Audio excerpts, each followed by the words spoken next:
Long ball is going to go for a touchdown. The game's over. Webster Slaughter. Metcalf will go for the score. Unbelievable. 45-40. Run, William, run. He's got blockers in front. 5. Touchdown.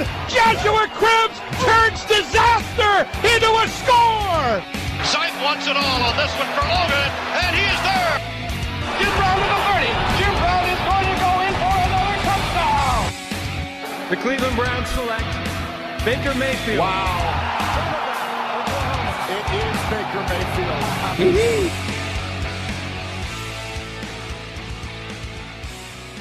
Hello, Cleveland. Welcome to another episode of the 1085 Gridiron Podcast. I am your host, Anthony Joki.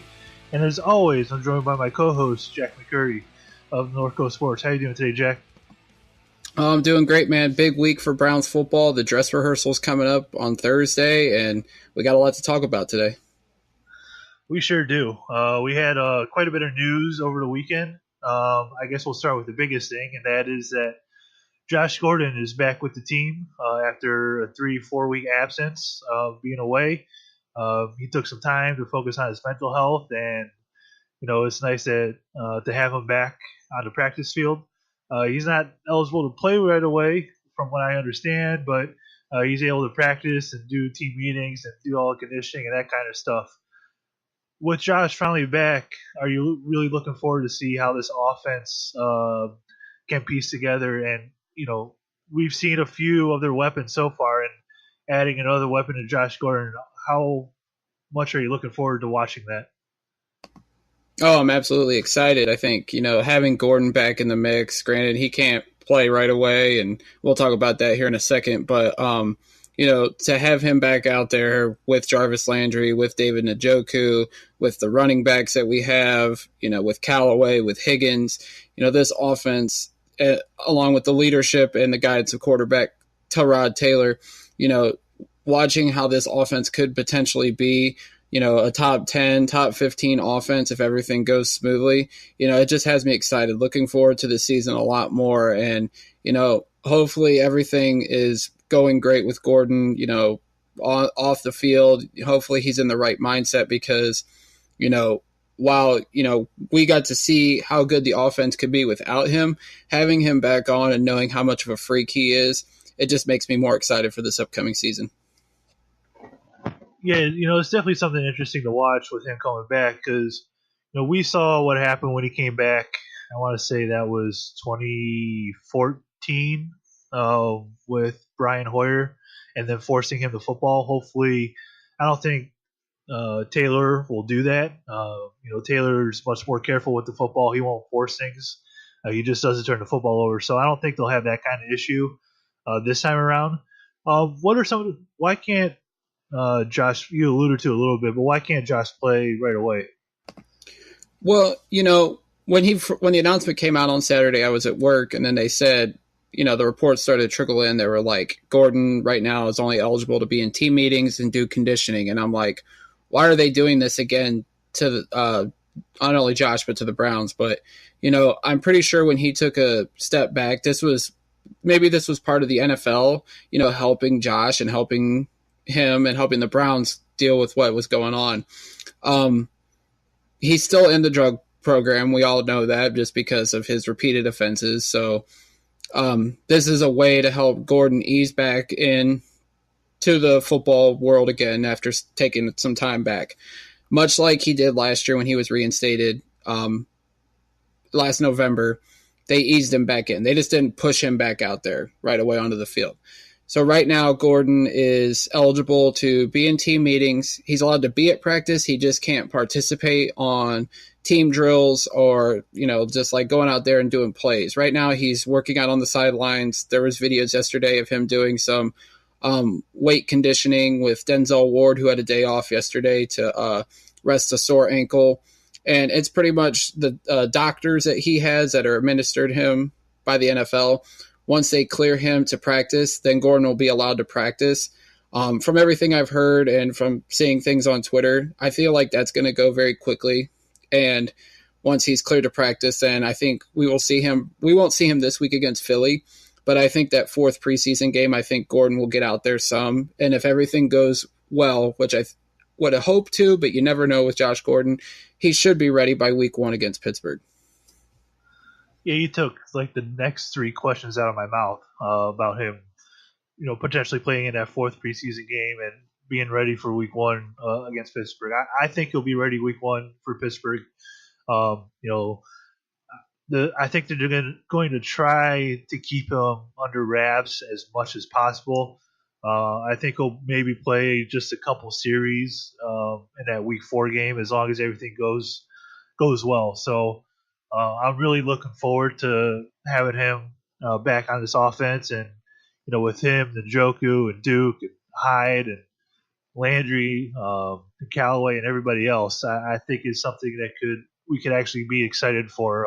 I think it's the most talent that we've had on offense in quite some time. So, it's we're definitely looking forward to how this offense is going to take shape as we head towards the regular season. While the Browns gained Josh Gordon, they did lose EJ Gaines to an MCL sprain. It's reported that he'll be out for 3 weeks, which puts him right at the timetable of possibly being ready for week 1 against Pittsburgh. How much are the Browns going to miss EJ if he's not able to be out there at the start of the regular season? I'm sure they'll miss him, but this is why the Browns added so much to the cornerback room, just in case these injuries happen. We added Denzel Ward with the 4th pick in the draft. We signed Terrence Mitchell. We signed TJ Carey to a deal in free agency. We have guys like Demarius Randall and Brian Body Calhoun that could play corner. You also have some other guys on the back end of the depth chart like Mike Jordan, Denzel Rice, Simeon Thomas, who we drafted late, and Jeremiah McKinnon. We have depth at the corner position, although some of those guys on the back end might not be as talented. This is why they added so much depth, just in case an injury happened. And Gaines is talented. There's no doubt about it. He excelled in Williams' defense to a degree when they were in Los Angeles with the Rams.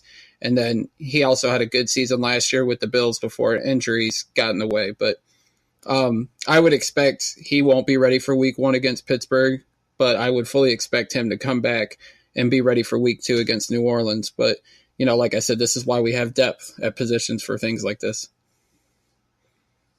Yeah, injuries are never fun, and it always sucks to see somebody go down with an injury. If they decide to explore options outside of the team rather than those on the roster, who are some guys that they could potentially look at and bringing in? Well, 2 names that come to mind immediately are Bashaud Breeland, who the Browns had in for a free agent visit a couple of weeks ago, and he still hasn't signed with the team. And also Adam Pac-Man Jones, who is Hugh Jackson's familiar with from his days in Cincinnati. The Browns had him in for a workout, but I don't know if they'll explore bringing in a guy just because Gaines isn't going to be out long-term. He's only going to be out a few weeks.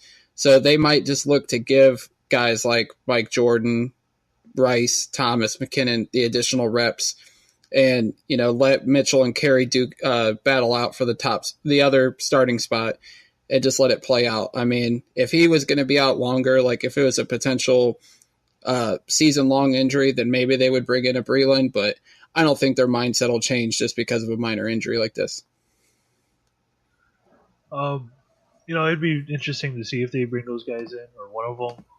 I don't know if they really need it with, some of the other guys that they added this offseason in the draft and in free agency. So I guess we'll wait and see about how that one goes. I guess the next thing we'll talk about is some of our takeaways from the second preseason game. The Buffalo Bills beat the Cleveland Browns 19-17 in Game 2 of the preseason. I would say the offense, the running attack looked a lot better than it did in Week 1. What are some things that stuck out to you in that second preseason game?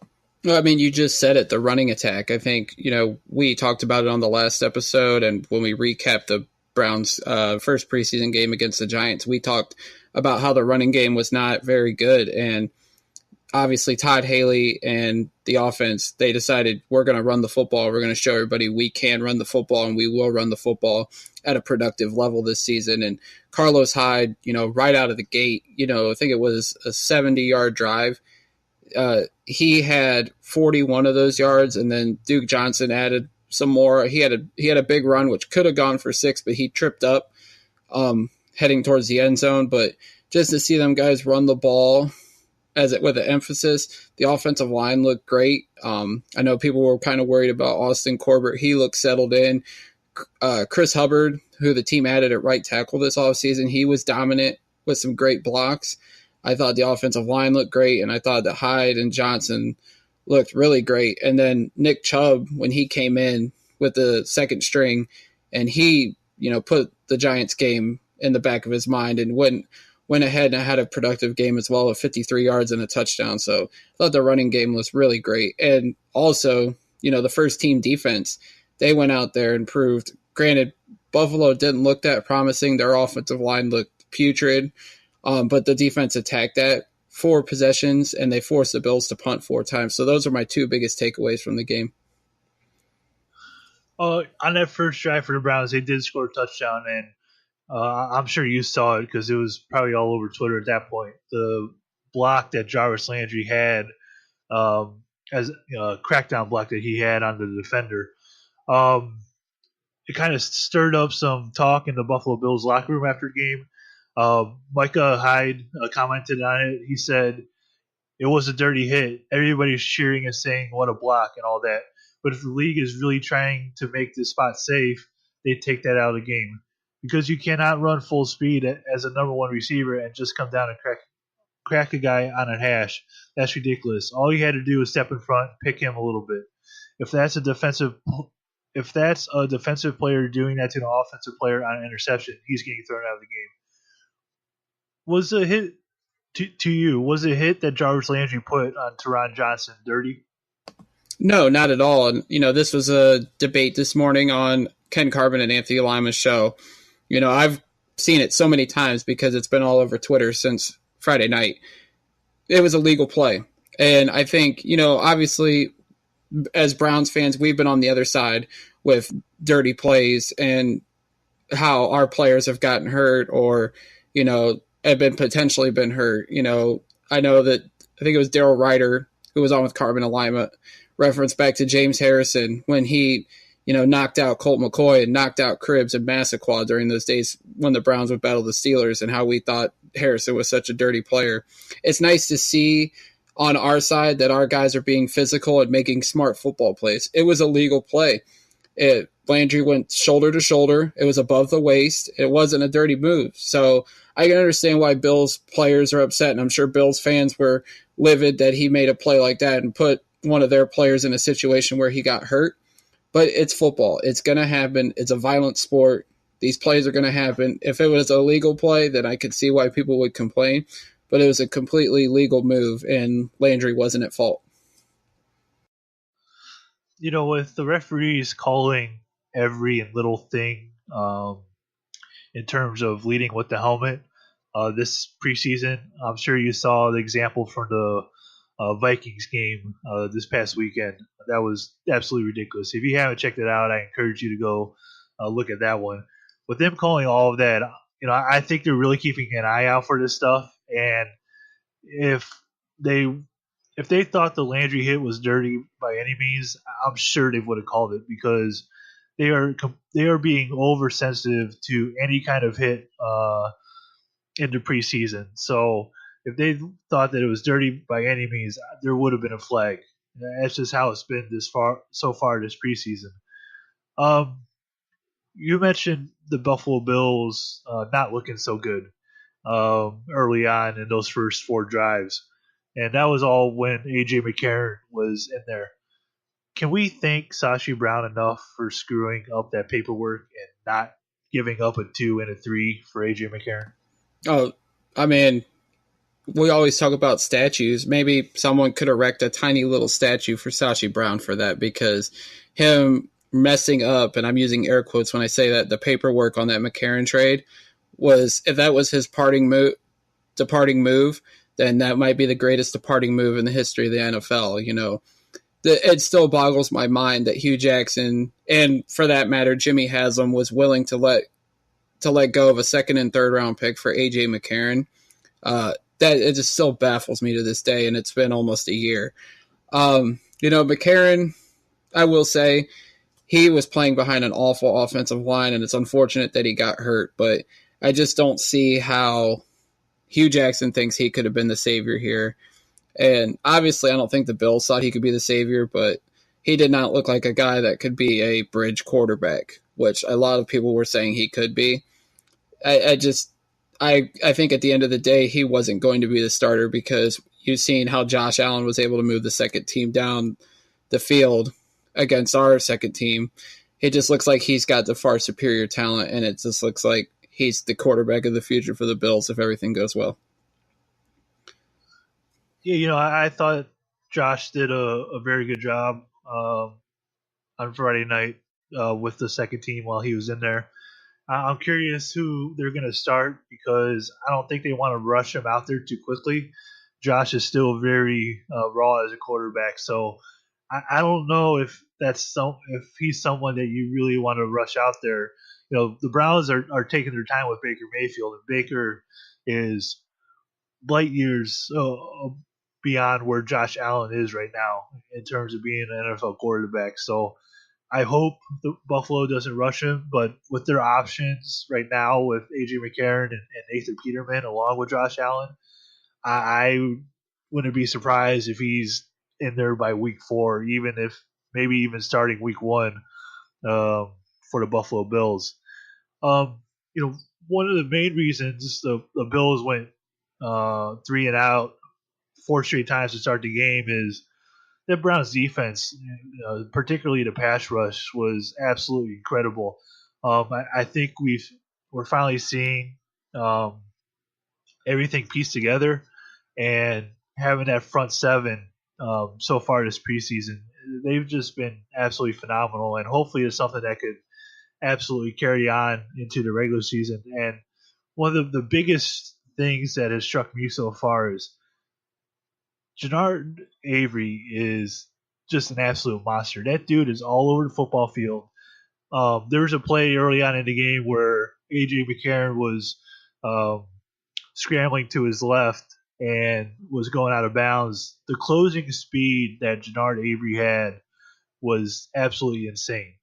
And this coming from a guy who was drafted in the 5th round this year. So it seems like the Browns have hit a home run in Jannard Avery so far.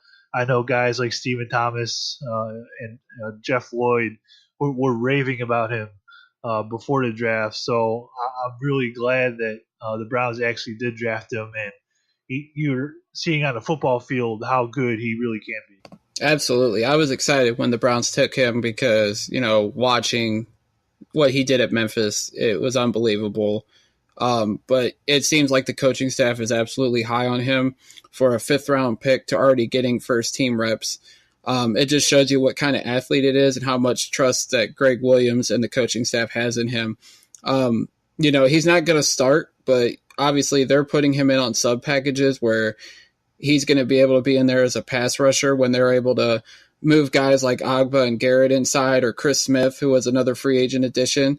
There's so many things that front seven can do, and it's nice to have depth on that front seven for the most part. The defensive line's still questionable, but, all the linebackers we have, it's going to make some packages really exciting to watch because you're going to have linebackers that can put their hand down in the dirt, and then guys that are just going to be straight up pass rushers like Avery that are just going to be, their only job is to go get the quarterback. And the way that he did it on those couple plays makes me really excited for what the Browns are going to do with him. Yeah, absolutely. I'm really excited to see him. We saw Larry Ogunjobi get a sack as well. He beat a double team on that play that he had that sack on, which is very impressive to do as a defensive tackle. So, this Browns front seven, I really think is going to be the strength of this team. I think it's their best unit on the entire team. So I'm really looking forward to seeing the different kinds of pressures that they can get on quarterback, whether it's Myles Garrett, Jannard Avery, Jamie Collins, whoever it is. I'm really looking forward to seeing those guys perform as we get into the regular season. If I had to say something really positive on the offensive side, uh, the offensive line this week played so much better, and I think we saw that because they made a concerted effort to run the football this week. To me, it seemed like they didn't really want to throw the ball at all. They did in certain situations, but their entire focus this week was to um, improve on the running game. And one of the big reasons for that is Chris Hubbard. I've particularly watched him this week, and I tell you what, the dude is very sound. He's good at what he does. I really haven't heard his name yet, which is a very good thing.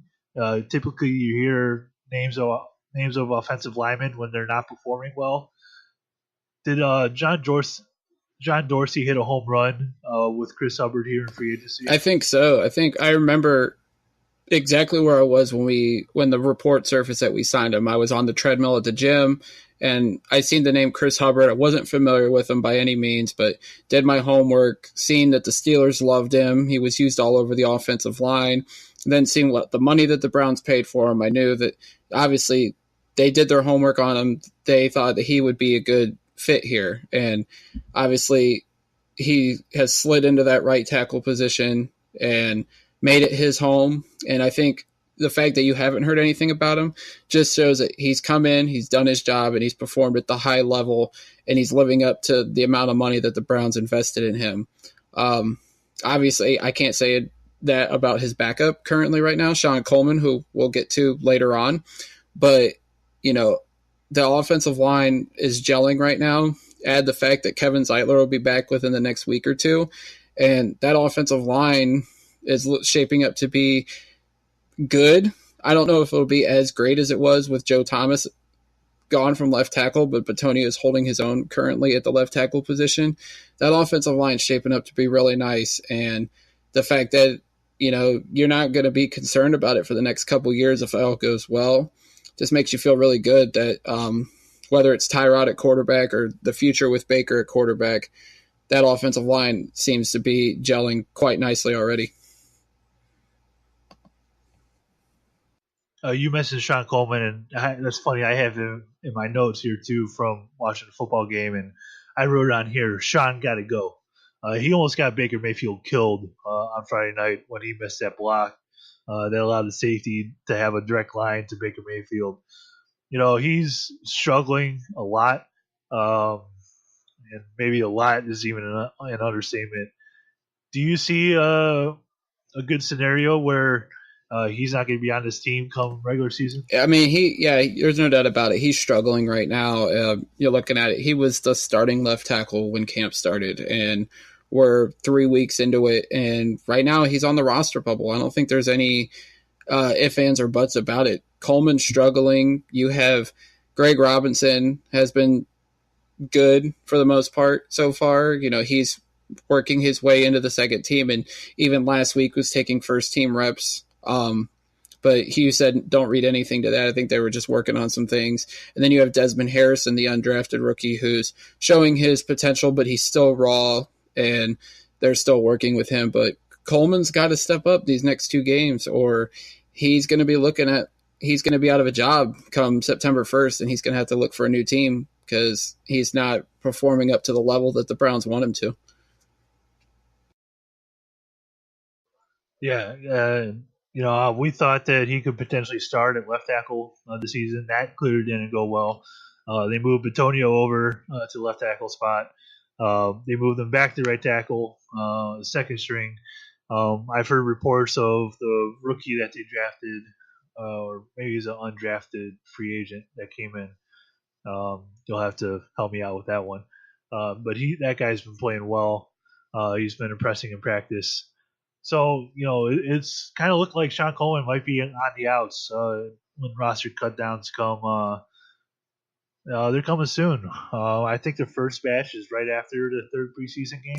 Is that correct? I think now, I'll have to double check, but I don't think they do two different roster cuts. I think after the fourth preseason game, they have to dwindle it down from 90 to 53. I'll have to double check that, but I think roster cuts are already starting. They're starting to cut guys and bring guys in to see what they have. They released a couple guys over the weekend, but the roster cuts are definitely coming. I think we could see some after the third preseason game coming up this week, but guys that are on the bubble, they're going to have to start making some better effort in practice and performing well in these games, or they're going to be on the unemployment line. And it's unfortunate because this is the part of the NFL that sucks, but at the end of the day, it's a business. And if you're not performing up to the level the Browns want you to, they're going to show you the door. I think they changed that rule. Now I'm thinking about it. I think there used to be two different cut down periods, and I think they changed it either last season or season before to where it'll be 90 up through the last preseason game, and then you cut down all the way to 53. I kind of remember something about that. My only other negative, I have two more. My bad. I have two more negatives about the game on Friday night. One is there were a couple times, and this is being overly nitpicky, and I think I did this in our last episode too when we discussed the first preseason game. There were a couple times where Taylor left the pocket way too early. It was still a clean pocket, and he rolled out a couple times where I thought, if he would have stayed in the pocket, there would have been a clear lane for him to throw. So maybe he saw something different than I did. Well, clearly he did. But does it worry you that maybe Taylor has a little bit of happy feet and left the pocket early a couple times? Yeah, I think so. He's a guy at Buffalo that, he stood back there in the pocket. I think they said he had the slowest time to throw in the National Football League. And, he's a guy that's also a great athlete. So I think if he sees a hole that's going to open up, he's going to take off and run. He's got that ability to. I just think maybe in the preseason they're working on some things, and it's kind of hard to nitpick at it. But, I wouldn't worry too much about it. If it becomes an issue more, maybe that'll be something Haley and Zampese and Hugh have to address. But I wouldn't nitpick on little things like that right away. It's just a habit. It's a bad habit. I like to nitpick when I watch stuff.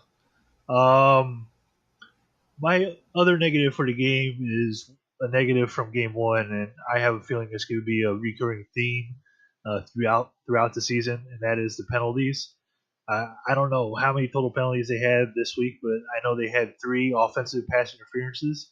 The first 2 were kind of questionable. The last one was definite. But is this something that's really going to worry you as we head into the regular season? Yeah, it is concerning.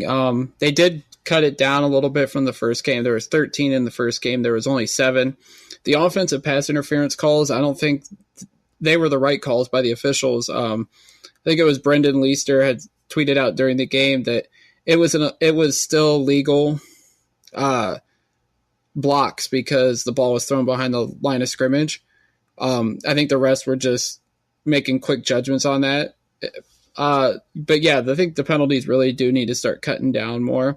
That just shows that the team's being undisciplined, and we've seen it in spurts on Hard Knocks, and that Hugh is kind of lenient on some things, and he tries to act like Mr. Tough Guy afterwards, but he's the head coach at the end of the day. He needs to discipline these guys more for making mistakes, because these mistakes happen during the regular season. It's going to cost us football games, and we're going to be pissed off at Hugh Jackson afterwards. So he needs to get on these guys now to quit making the stupid mental errors. And this is what the preseason's for, is to correct those. And if they're not getting corrected, then Hugh's not doing his job as the head coach and the quote-unquote CEO of this team. He needs to make the mistakes right now, or they're going to cost us football games in the regular season. Yeah, we've discussed this quite a few times on the show, and there were many instances last season where the Browns were driving and they would get into the red zone, and they would just have that absolute crippling penalty that either took them out of field goal range or it ended up in a turnover afterwards. So, this is something that really has to change. I kind of want to dig into a project of,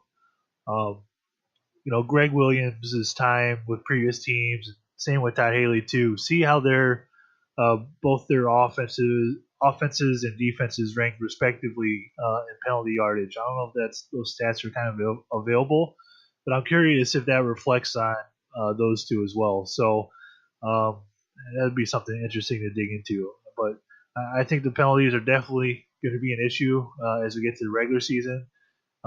Hopefully they don't cost us any kind of football games, kind of like the Dwayne Rudd one of years ago. So hopefully we don't have anything that crippling, but I think it's definitely a concern for the Browns as they move into the regular season.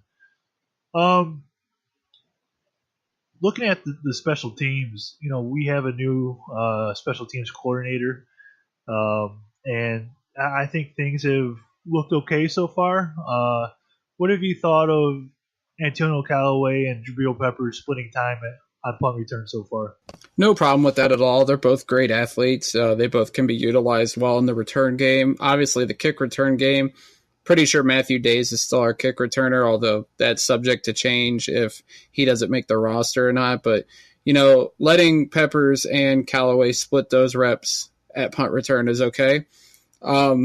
Like I said, they're both great athletes, so if either one of them can break loose on one, it's going to be fun to watch because they're so dynamic and they both have the ability to take one to the house. Do you prefer one over the other right now? I'm not familiar completely with Callaway's. I never watched him at Florida, so I don't know how well he is a punt returner. Obviously, the stats were solid, but I would prefer Peppers just because I've seen him during his time at Michigan, and I would just prefer to go that route right now. But obviously, that's up to the special teams coach. It's up to Josh Cribbs because he's assisting the special teams right now, and he would know better than anyone who would be a better punt returner. So I'm going to leave it to the coaches on that one. Yeah, that's probably best to do. I prefer Callaway. I think he has the potential to really be a very good punt returner, especially with his speed and the way he could move and accelerate. I think that's something he'll be really good at for the Browns. One of the topics, and this includes Callaway, that I want to discuss is, looking at this year's draft class, just kind of the early returns on it so far. The regular season hasn't started yet, but it really looks like this year's draft class, as I know it's hard to give it a success through 2 preseason games, but when you're looking at Baker Mayfield, Denzel Ward, Austin Corbett, Nick Chubb, Antonio Callaway, Jannard Avery, they've all performed really well. We haven't seen as much as Chad Thomas, and Simeon Thomas, but I really think that this draft class has the potential to be something special for the Browns. Have you liked what you've seen so far from these draft picks this year? Yeah, I think it's been a good return so far on these guys. Obviously, Mayfield and Ward have been as good as advertised in their playing time. Chubb, the first week wasn't the greatest, but he rebounded strong with a good second week. Like you said, we haven't seen a lot of Chad Thomas. Hopefully we see more of him. He was dealing with some offseason injuries and is slowly getting there. Damian Ratley, he got first team reps yesterday because Callaway was injured. Obviously Callaway's been doing well, and I would like to see more Simeon Thomas because his measurables were unbelievable in the pre-draft process. But I think because the cornerback depth was so deep that we really haven't been able to watch him yet. But now with Gaines being injured, maybe these next couple of games we will see more of Thomas. So, but all in all, the draft class has been solid, and I haven't had any complaints about it yet. Yeah, I think that this draft class is going to go down as one of the better ones that the Browns have had in recent history. Just with as long as they get their franchise quarterback, I think it would be the most successful draft that they've had in who knows how many years. If they will hit on that one, it's an automatic success. So I guess we'll wait and see. Speaking of the number one overall pick and the future franchise quarterback, this week's mailbag, we have 3 questions, and I'll read this first one to you. Should Baker Mayfield get first team reps? Hey, it's funny because this was a debated topic this morning on 92.3. Set Daryl Ryder off the rails a little bit. I think what Karma and Lima and even Jim Donovan were alluding to is, should Baker Mayfield get first team reps in practice? I agree with that 100%. I think you should let him get his feet wet, get acclimated with the offense, with the first team offense, just in case something happens to Tyrod Taylor. I don't think it hurts to give him a couple first team reps. Tyrod Taylor's the starting quarterback. We all know that. Would I give him first team reps in the game? Different story. I think, Tyrod's our guy. You don't want to cause a quarterback controversy, although if he took the reps in practice, the media is going to be all excited about it. But I don't see any problem in him getting first team reps in practice, letting him getting a little acclimated with the offense, and just on the hopefully it doesn't happen chance that Tyrod were to get hurt or something would happen. Baker Mayfield was the number 1 pick for a reason. Let him have a couple snaps with the first team offense. Just let him get his feet wet and get acclimated. That's not too much to ask, in my opinion. I have a very short and simple answer to this question, and that is no. So we will move on from that. Our next mailbag question is, who would your surprise roster cut be? I don't know if it'll be a surprise, but we already alluded to it. It would be Sean Coleman. Right now, it's not looking good for him. He's struggling, which might be an understatement to a degree, but he's not living up to the hype that was brought with him this offseason. I mean, Joe Thomas was working with him. Everybody thought he was going to be the left tackle, and then a week into camp, they booted him to second team for Joel Bitonio. Now, all of a sudden, he's second team on right tackle. He nearly got Baker Mayfield killed Friday night against Buffalo. I mean, it seems like everything's crumbling on Sean Coleman right now, and if he doesn't step up, he's not going to make this team. So it wouldn't be my surprise roster cut, but that would be the guy that everybody would kind of look at and say, wow, man, he has fallen big time over in a month to go from starting left tackle to not being on the team. Yeah, like you said, I don't think it would be a surprise, but I would I kind of expect that one to happen. Our last mailbag question. If I had a guy, it kind of relates to this next question. Our next question is: does Devin Kajus? I knew I was going to butcher that. Kajus have a realistic shot at making the team? I would say yes right now. Behind David Njoku and Darren Fells, the tight end group is wide open. Seth Duvall's been dealing with injuries. He hasn't played yet this preseason. That he's definitely not safe on this roster just yet. So he's definitely on the bubble. Kajus is, he's the good story of camp right now. He was featured on Hard Knocks, made a big 26-yard catch from Baker Mayfield Friday night. And then you got Orson Charles, who was with the Colts a couple years ago. He had a big drop Friday night, although, they'll say it was a drop, but Baker threw it behind him. So the tight end position behind Njoku and Fells is wide open. I'm sure that could be a spot where Dorsey and the front office look at potential waiver wire guys. But I think Kajus has a good chance to make the roster. He just needs to keep doing what he's doing and maybe add a little more juice, per se, to his game. And I think he has a strong shot at making this roster. Yeah, I think we've seen him on Hard Knocks. They kind of focus on him. You heard the fans the other night give him a loud call after he made his catch. So he's kind of becoming a fan favorite. It'd be very interesting to see when it comes down to it if they keep him over Seth Duvall. Then that would be my surprise roster cut. So, obviously he's been hurt. We haven't seen him in a game yet. When you have the Joku and Darren Fells already, that third guy, is always questionable to make the team. So I'm curious which one they're going to cut of the two. But I would say that I'm just going to call him Devin because I'm not going to be able to continue to say that last name. I think Devin is going to make this team when it all comes down to it. Is there anything else you want to discuss on this podcast before we get on out of here? No, I think we covered everything for now. I actually have one more. And hopefully no one signed them yet. This is a two-part question. Were you surprised that the Bengals cut their starting safety, George Ioka, and is that someone the Browns should pursue? I was surprised that they did cut him. They said it was a money issue, but there's always got to be something with the Bengals for why they cut a guy like that.